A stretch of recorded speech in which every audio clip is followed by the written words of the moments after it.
turn and face each other and take the dime off.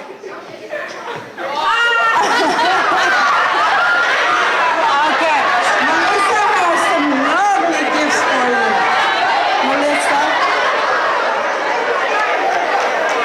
let's give them a hand.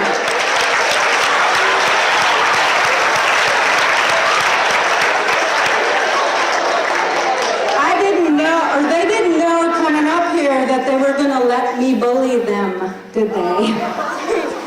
We're kind of mean here sometimes, bear with us. But it's to prove a point that anybody can walk into a bullying situation unknowingly, right?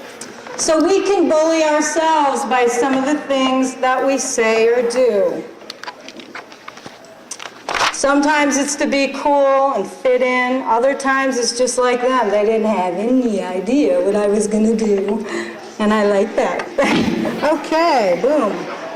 I'm making a lot of noise up here. Okay. I'm kind of behind on my little... There we go. So, do you guys know what self-abuse is? Hurting yourself. Yeah, that's good. All right. Self-abuse is anything we do unintentionally or intentionally that harms ourselves. And I'm sure we can all think of several things that we could do to harm ourselves, especially today. All right. We're going to get into the types of self-bullying or abuse. How about the blame game? When you always blame yourself, even though something's not your fault, I would say I was sorry like 1,000,000 times a day because I thought everything was my fault. How about thinking you're not good enough and that other people are always better than you? How about when you give in to peer pressure? Just to be funny or cool or look good. How about the eating disorders?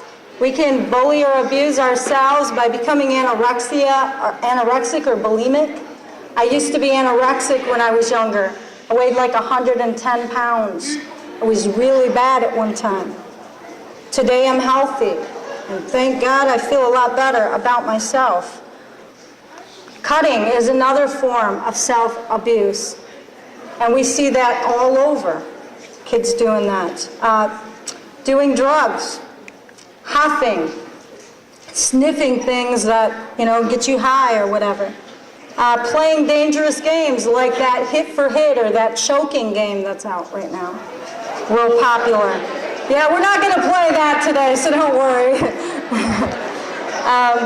How about staying in abusive relationships? So many times we think they're going to get better. It's going to get better. I know he'll just get better. I know she'll just treat me better if I hang in there. So we're going to talk about dating violence, actually, a little bit. Dating violence is self-abuse. And I want to ask you, what is your vision? Who do you see yourself with? Do you see yourself with someone who's controlling, possessive, and doesn't want you to do your own thing? Or do you see somebody, or yourself with somebody who loves you, who will respect you, and who wants the best for you in your life? I'm going to tell you about one girl's vision that I knew, or that I know today. Her name is Susan Krim. She was 17 years old, had everything in life going for her. She wanted to be a nurse as soon as she graduated. But she was going with this really controlling, abusive guy. So one night after work, she decided to go to their apartment. She'd already moved in with them. She decided, I'm just going to break up with him and then I'll be cool, I'll be safe. She went back there. He was cleaning the gun when she got there. She goes, why are you cleaning the gun? He goes, because, and he shot her right in the back of the neck. Susan Krim today is paralyzed from her shoulders down. She sits in a wheelchair. All the hopes of becoming a nurse for her were dashed. Yes. She's not married. Oh, she may have. She's spoken even at my little thing. When I go around and present, actually, Susan lived out in Arizona when I first started sharing her story. And I started searching for her and couldn't find her in Arizona. So funny, a year ago when I started speaking in schools, I found her and she was in Saginaw, Michigan, right where I was going to speak at Buena Vista High School. So she came to my first presentation and she shared her story. And she doesn't mind that I share her story either because she wants to stop this before it starts, before it gets more out of control. Because there's a lot of girls that aren't as lucky as Susan. I don't know if you guys seen, but America's Most Wanted, maybe a year ago now, aired a show about a cheerleader and a football player. He was the pastor's son, star football player. She was a Christian, cheerleader. He became controlling in their relationship. They were like the perfect couple, though, before that. She decided to break off with him because he kept calling her cell phone, like, where are you at, who are you with, when you going to be done, blah, blah, blah, blah, blah. She said, that's it, man. I'm not doing it. So she said, I just got to break off with you, man. You're just too controlling. And when she did that, the next morning she came to school. He met her in the hallway and stabbed her to death right there. Yeah, I don't want that to happen to any of you. You see, this is so weird.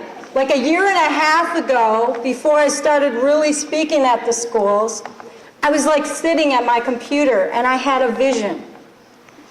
I saw myself at a funeral, and I don't know about you, but like funerals totally creep me out.